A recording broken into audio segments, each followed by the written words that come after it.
모든 것이 회복되는 해로, 모든 것이 회복되는 해로. 이 회복은 개인의 회복으로 마침이 아니고 하나님의 나라의 회복으로 아름답게 잘 승화되어 가야 합니다. 성도의 삶의 회복은 하나님의 나라의 회복. 그러나 하나님의 나라의 회복의 정상은 어디인가? 완전한 회복은 어디인가? 이렇게 얘기한다면 하나님 나라의 완전한 정상은 예수 그리스도십니다.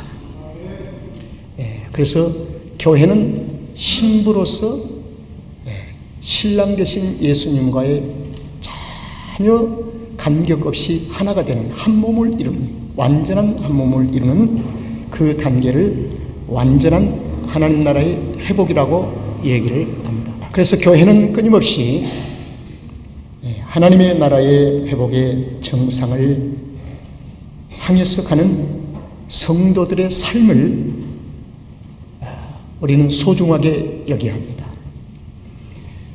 그래서 교회는 끊임없이 성도들의 삶의 생활을 관찰하고, 이 관찰은 감시라고 하는 의미를 부여하지 않습니다. 관찰한다. 그러면 교회 머리가 되신 예수님께서 교회된 성도들의 삶을 늘 충실하게 살고 있는지 늘 감찰하시며, 그리고 격려하시며 위로하시면서 하나님 앞에 드리도록, 그래서 하나님의 나라가 궁극적으로 회복이 되어지도록. 오늘 읽은 시편 126편의 말씀은 하나님의 구원받은 백성들이 바벨론에서 포로 생활 삶을 마치고 완전히 해방되어지고, 그 해방에 대한 기쁨을 안고 예루살렘에 돌아온 후에 우리가 마치 꿈꾸는 것 같도다. 이게 꿈이냐? 사실인가? 이럴 만큼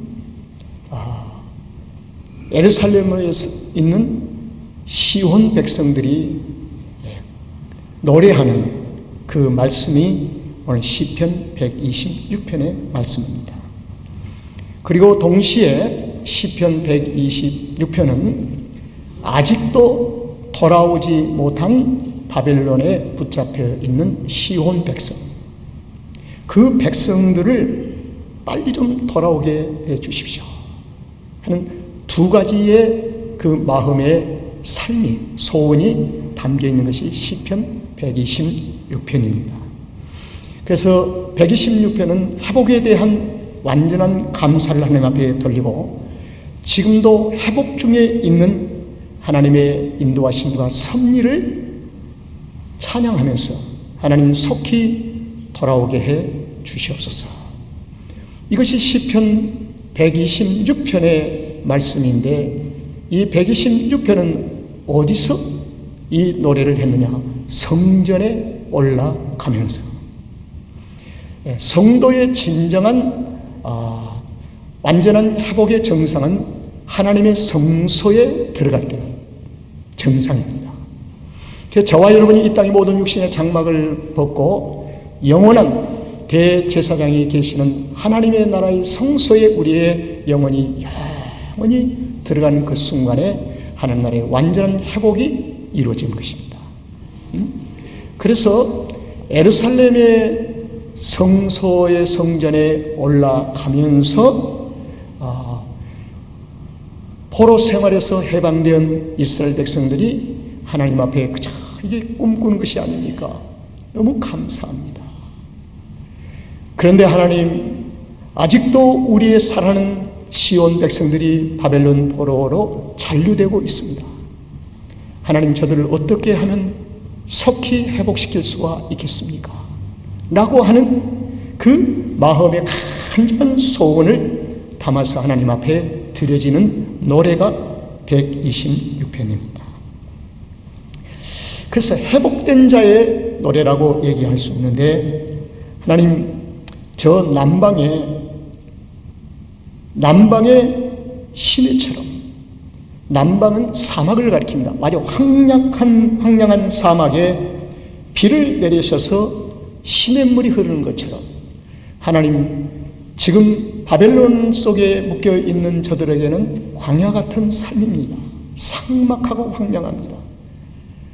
사람은 도저히 불가능한 일이지만 하늘에서 하나님께서 사막의 남방에 비를 내리신 같이 저들에게도 은총의 비를 내리셔서 속히 저들도 우리가 누리고 있는 해방의 맛을 누리게 해 주시옵소서. 이게 회복입니다. 회복. 이것은 우리 가정에서도 충분히 적용될 수 있는 얘기입니다. 아버지, 어머니가 믿음 생활을 우리가 잘 하고 있는데, 나는 성소에 날마다 올라가면서 꿈꾸는 것 같이 하나님의 은총을 감사하며 살아가는데, 아직도 우리의 사랑하는 자녀들은 광야의 한 벌판에 바빌론에 묶여 있는 것처럼 묶여 있습니다. 하나님, 언제 저들을 돌아오게 하시겠습니까?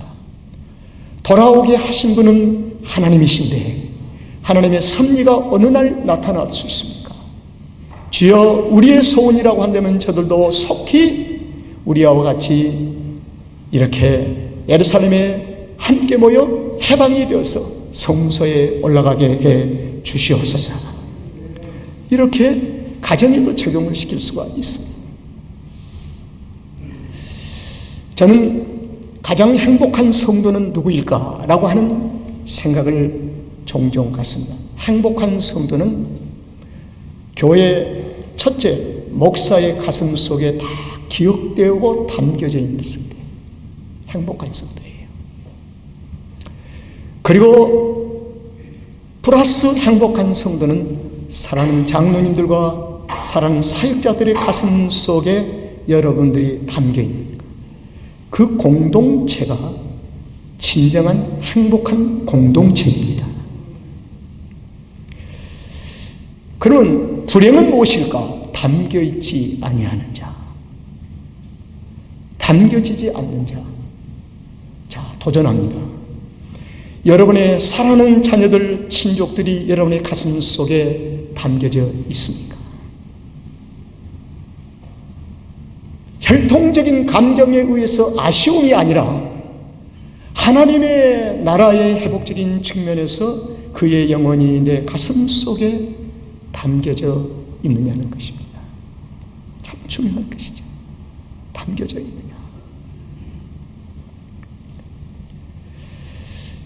예루살렘에 이미 해방이 되고 자유함을 누리고 회복이 되어서 돌아온 그 백성들은, 시온 백성들은 성전에 올라가면서 느끼는 건 두고 온 바벨론에 아직도 잔류하고 있는 그들이 마음에 걸리는 거예요. 그래서 담아드린 것입니다. 담는 거예요. 이것이 주님이 꿈꾸시는 그리스도인의 공동체예요. 주님이 기뻐하신다. 그래서 한번 1절을 우리 함께 보겠습니다. 126편의 시작은 주어 여호와께서, 이 여호와께서는 이 단어 속에는 하나님의 섭리하심이 있습니다. 하나님의 섭리는 무엇인가? 하나님의 통치권, 하나님의 주권. 이 말은 바벨론에 70년 동안 묶여있던 그 백성, 시온 백성들을 돌아오게 하는 것은 여호와 외에는 누구도 할 수 없다는 것입니다. 오직 여호와만이 하실 수 있습니다. 이것이 바로 오늘 여호와께서라고 시작을 하는 겁니다. 그러면 여호와께서 시온의 포로를 돌리실 때에, 시온 백성들을 포로로 잡고 있는 바벨론에서 데려오실 때, 돌리실 때에 우리가 꿈꾸는 것 같았도다. 여러분, 시온은 유다를 가리킵니다. 유다의 백성은 장차 오실 메시아를 가리켜요. 그리고 유다의 중심은 이스라엘입니다. 그리고 이스라엘의 중심 속에는 유다가 있습니다. 그래서 유다는 하나님의 심판과 징계가 올 때도 구루터기까지 파내지를 않아요. 아무리 하나님을 등지고 살아도, 하나님을 향해서 반항하고 원망해도 하나님은 유다를 구루터기 자체 뿌리를 제거하지 않습니다. 그런데 이스라엘, 북왕조 이스라엘은 뿌리를 제거해버립니다. 하나님 징계하실 때. 북왕조는 아수르에 의해서 뿌리까지 제거시켜버려요. 그러나 남쪽에 있는 유다는 장차 오실 메시아, 거룩한 시온 백성들의 중심이 되기에 하나님께서는 바벨론으로 통해서 징계하실 때도 포로로 잡아가고, 그리고 다시 컴백하게 하고 유다를 다시 재건하시는 하나님, 구루터기가 있어야 되지 않겠습니까?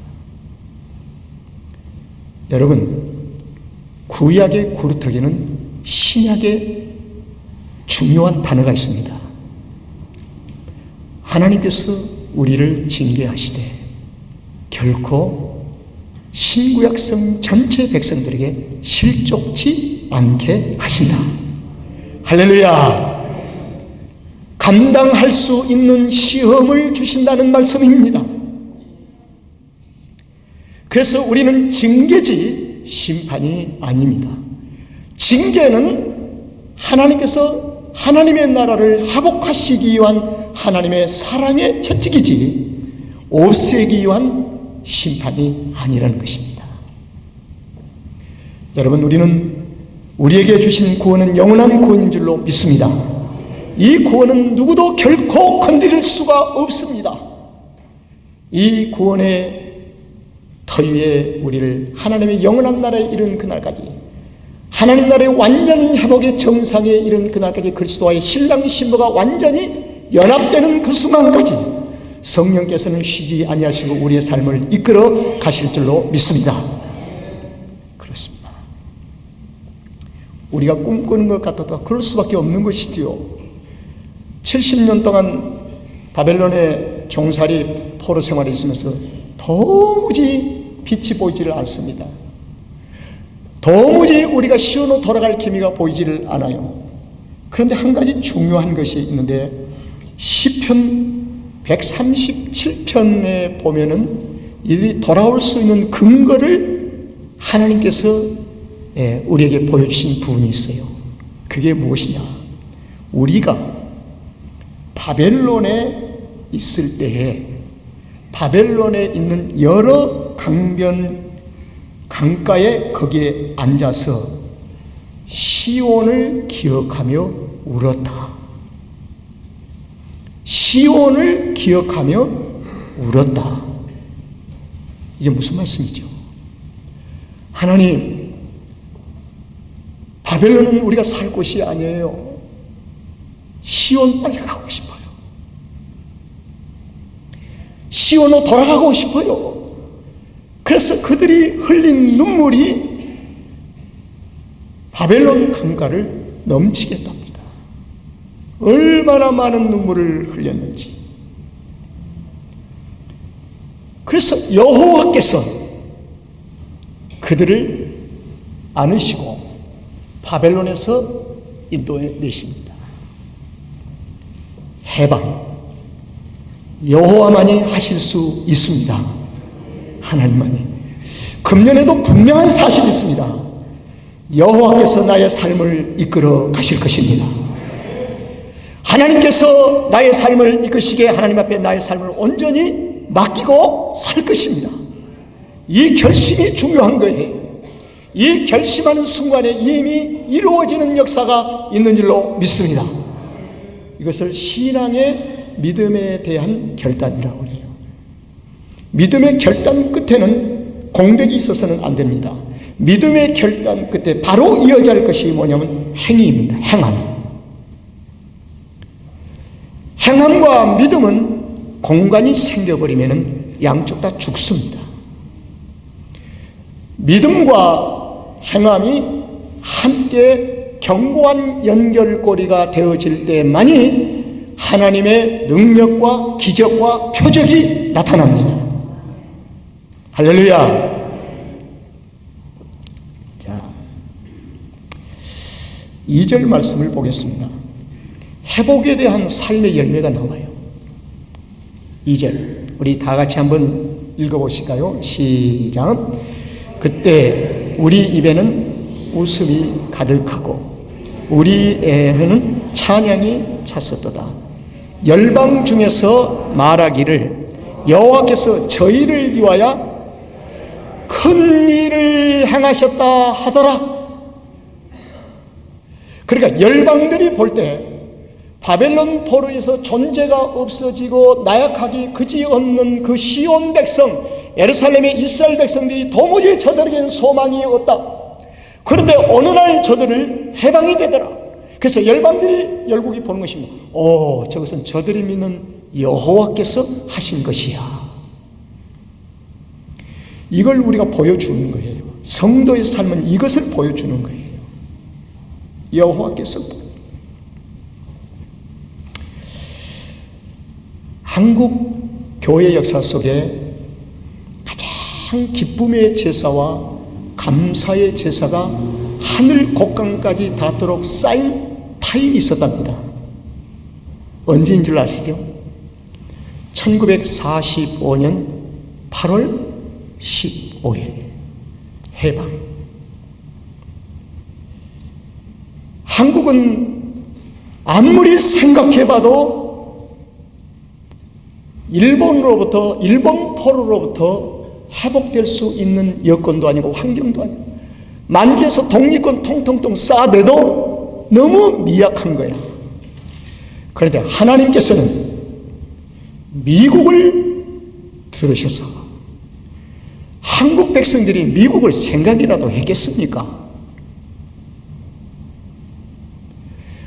70년 동안 포로에 잡혀있는 하나님의 거룩한 백성들을 스스로 절대로 나올 수 없으니 하나님께서는 저 변방에 있는 조그마한 아수르 제국을 흥왕케 만들어서 이들을 통하여 바벨론을 제압하신 것입니다. 그리고 놓아주게 하신 것입니다. 그때 1945년 8월 15일 해방의 날 이후에 믿는 그리스도인들이 모이는 핍박 속에서 교회를 지켜왔던 성도들이 성전에 모여서 꿈꾸는 것 같았도다. 그리고 그들이 감사와 기쁨의 눈물을 흘린 것이 하나님의 신령한 보좌까지 닿았다는 것입니다. 한국 기독교의 역사 속에 그렇게 감사와 기쁨을 노래한 적이 없을 만큼 저는 성도들이 주어진 환경 속에서 늘 감사와 기쁨의 공간을 만들어가면서 부르는 삶이 얼마나 중요한가. 그래서 성경은 범사에 감사하라. 항상 기뻐하라. 항상 기뻐하고 범사에 감사하려고 하면 쉬지 말고 기도하라.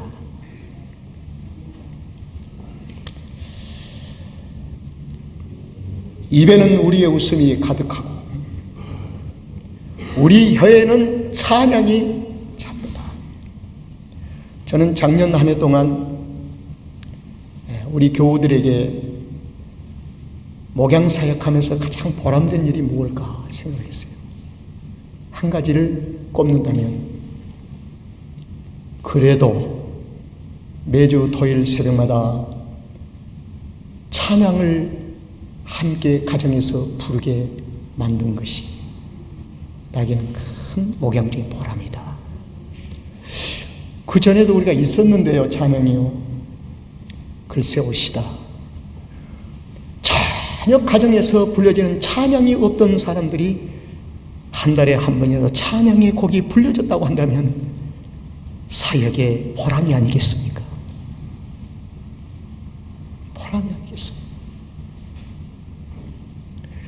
의외로 오늘날 현대 그리스도인들의 영적인 삶 속에서는, 교회에서는 찬양과 기도와 말씀이 있지만 가정에서 실종된 지가 이미 오래됐습니다. 가정에서 실종되면 어디까지 실종나? 삶의 현장까지 실종될 수밖에 없는 거예요. 그래서 이중적인 율법주의자가 되어버리고 마는 거예요. 교회 생활과 교회 밖의 생활이 안 되는 거예요. 동일해지지를 않는 거예요. 그래서 저는 작년에 그게 하나님 앞에 내가 목양 사역하면서 부족한 건도 많이 있는데 그래도 하나님 그래도 좀 봐주셔서 한 가지 보람 있는 일이 무엇이면 그걸 가르쳐 주시는 거예요. 그래서 제가 토요일마다 종종 이런 얘기를 합니다. 가정에 소리내서 찬양하세요. 아이들이 행해나 깰까? 누가 들을까? 노심초사하지 마시고 부르세요. 찬양은 능력이고 권세고 역사입니다. 그리고 우리들의 신앙의 고백입니다. 이것이 금년에는 하나하나씩 가정 속에 회복되기를 주의 이름으로 축원합니다. 그런데요, 또 한 가지 제가 기도 제목이 있습니다. 물론 한 가정에 남편과 아내가 토요 새벽 기도를 할 때 라이브를 각각, 어떤 분은 방에서 어떤 분은 소파에서 각각 부르고 있는데, 물론 좀 확실하게 듣기 위해서 그런 것도 있지만 기도 제목이 있습니다. 할 수만 있으면 같은 공간에 두 분이 함께 모여 한 목소리로 한 마음으로 찬양 드리는 공간을 주여 나에게 우리 목회해 주시옵소서. 그렇게 기도합니다. 기도해요. 찬양 부르다가 성령의 흐르심이 있게 하시고 성도의 교제가 있게 하시고 사는 남편과의 아내의 진정한 한 몸을 이루는 진정한 고백이 있게 해 주시고 사랑하는 자녀들과의 연결고리가 되게 해 주시옵소서. 제가 지금 드리는 이 말씀에 동의하시면 실천하지 지금까지 못했다 한다 할지라도 아멘 해보세요. 그렇습니다. 마음의 소원을 들으시는 주님 이루실 줄로 믿습니다. 자, 3절 말씀을 보겠습니다. 다 같이 한번 읽어보실까요? 시작. 여호와께서 우리를 위하여 대사를 행하셨으니 우리는 기쁘다. 이 대사는 큰 일을 가리키죠. 누가요? 누가? 여호와께서. 누구를 위해서요? 우리를 위하여. 이 모든 주체는 하나님이십니다. 나의 삶을 이끌고 계신 분은 여호와 하나님이십니다. 하나님 외에 우리가 어떤 이끌림에 받는다면 이것은 생명의 길이 아닐 수도 있습니다. 그래서 목회자는 성도가 목회자의 무분별하게 목회자의 이끌림을 받고 있는 것을 경계할 줄 알아야 합니다. 무조건적으로 목회자의 이끌림에 따라가는 것 경계해야 돼요. 오직 예수 그리스도에게 이끌림을 받도록 한 것입니다.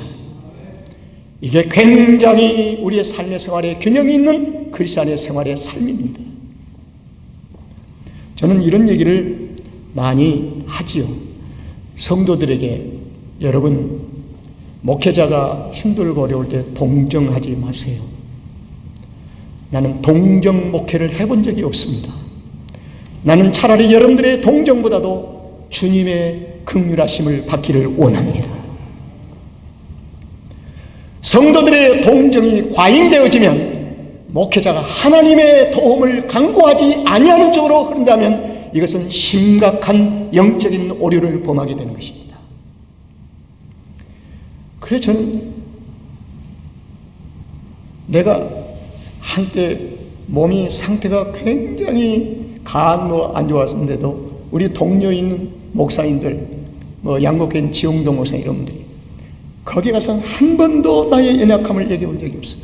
그 훗날에 그래 교회도 어려워지고 했을 때 알게 되었대요. 근데 어떻게 그걸 하나도 내색을 하게 당신들에게 내색한들 차라리 그 시간에 하나님의 도우심을 구하고 삽니다. 그래서 저는 하나님의 성도들은 예수 그리스도의 도움을 온전히 구하는 데 신뢰를 보내기를 주의 이름으로 축원합니다.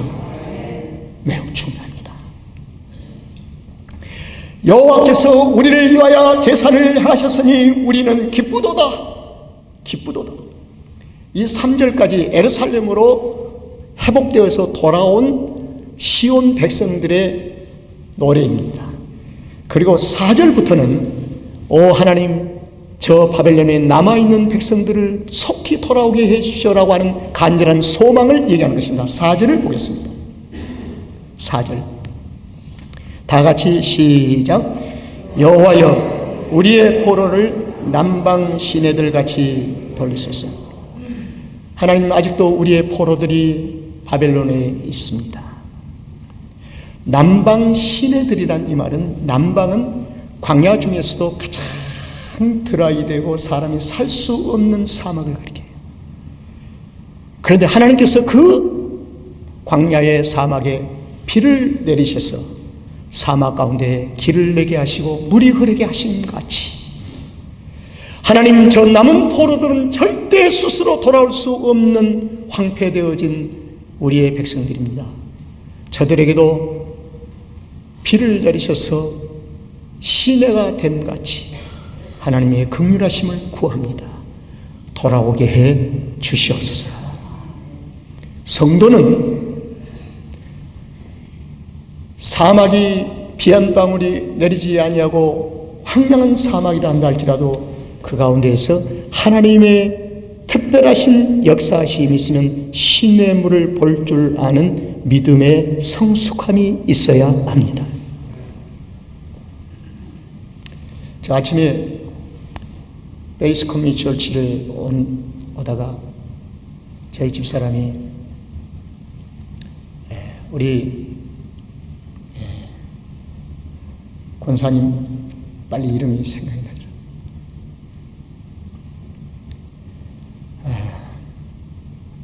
오늘 몸이 안 좋으셔서 못 오셨는데 아이고 빨리 생각이 나요. 장소미 권사님 전화를 했어요. 제 집사람 몸이 지금 안 좋으시대요. 그런데 이런 얘기를 해요. 집사람이 혹시 노인들이 교회 가까운 곳으로 하려고 저희 교회를 정했는데 조금 멀어지니까 교회를 안 오신 것이 아니야. 그래서 새해는 그런 말 하지 말아요. 어떠한 것도 우리의 언어 속에 하나님의 꿈과 비전을 얘기합시다. 하나님의 꿈과 비전을 얘기합시다.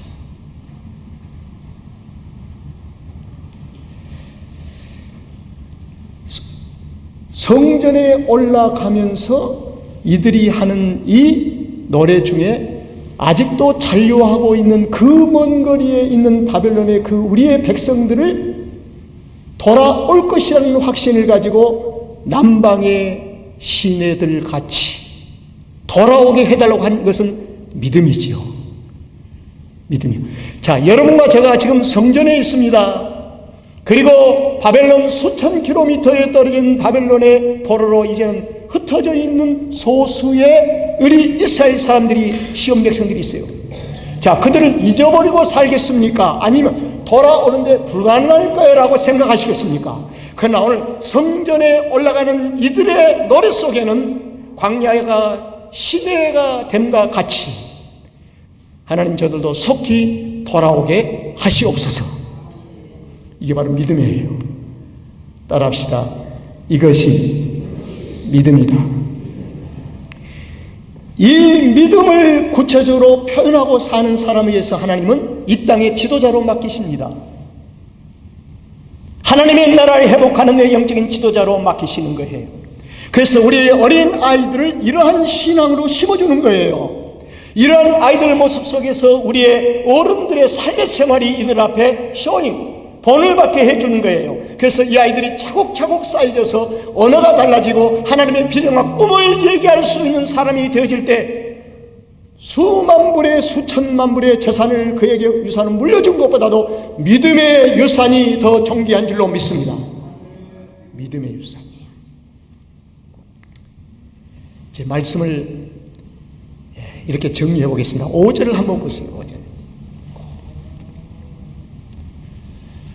눈물을 흘리며 씨를 뿌린 자는 기쁨으로 거두리로다. 울며 씨를 뿌리러 나간 자는 정령 기쁨으로 그 땅을 가지고 돌아오리다.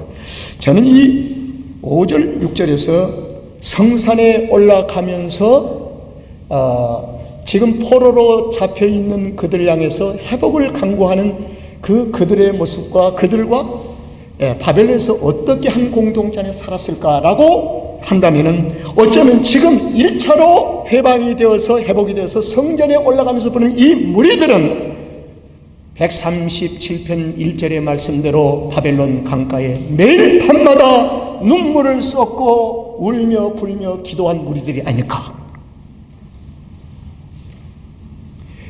이 말을 좀 바꾸세요. 사랑하는 우리의 시온의 백성들이여, 결코 절망하지 마라.